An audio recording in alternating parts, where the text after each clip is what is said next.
برائی کرنے والا برائی کر گیا،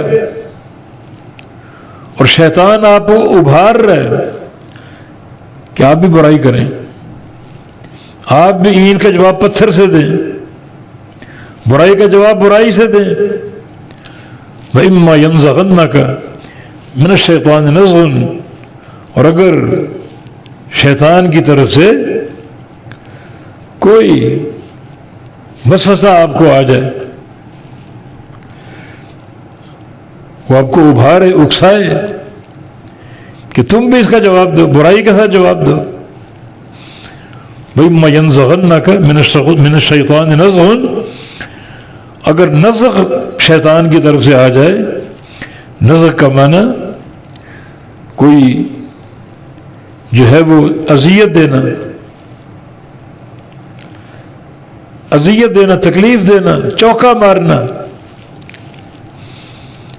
تو اگر آپ پر کسی نے زیادتی کی اور شیطان آپ کے پیچھے لگا ہوا ہے کہ آپ بھی زیادتی کریں اور اس کا جواب دیں، اور آپ جواب دینے کے لیے تیار بھی ہو جائیں، آمادہ بھی ہو جائیں، تو وَإِمَّا يَنزَغَنَّكَ مِنَ الشَّيْطَانِ نَزْغٌ، اور اگر شیطان کی طرف سے وسوسہ آپ کو آ جائے، شیطان کی اکساہٹ آ جائے، تو فَاسْتَعِذْ بِاللَّهِ، تو اللہ کی پناہ طلب کرو۔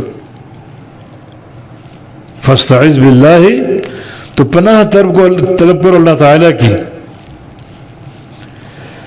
إِنَّهُ هُوَ السَّمِيعُ الْعَلِيمُ، بے شک وہ بہت سننے والا اور خوب جاننے والا ہے، خوب سننے والا اور خوب جاننے والا ہے۔ تو معنی یہ کہ اگر حق تو یہ ہے کہ ہر برائی کے بدلہ اچھائی سے دو، لیکن اگر کبھی شیطان ابھار بھی دے کہ آپ بھی برا کریں، آپ بھی اس کے ساتھ برائی کریں، جو کہ زیب نہیں دیتا۔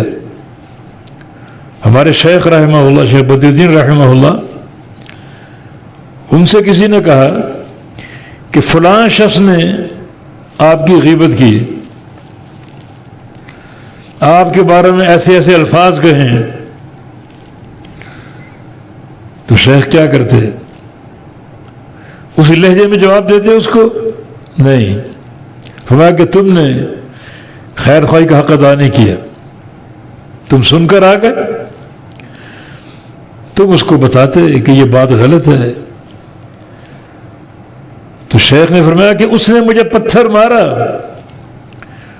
مجھ تک نہیں پہنچا، تم نے اٹھا کر مار ہی دیا۔ یہ وہ لوگ جن کے دل صاف اور شفاف ہوتے ہیں، کہ اگر کسی نے برائی کی تو آپ اس کا ازالہ کرتے، خیر خواہی کا حق یہ، آپ سن کر آ گئے اور برائی مجھ تک پہنچا دی، اس نے پتھر مارا مجھے لگا نہیں، اور تم نے آ کر اٹھا کے مار ہی دیا۔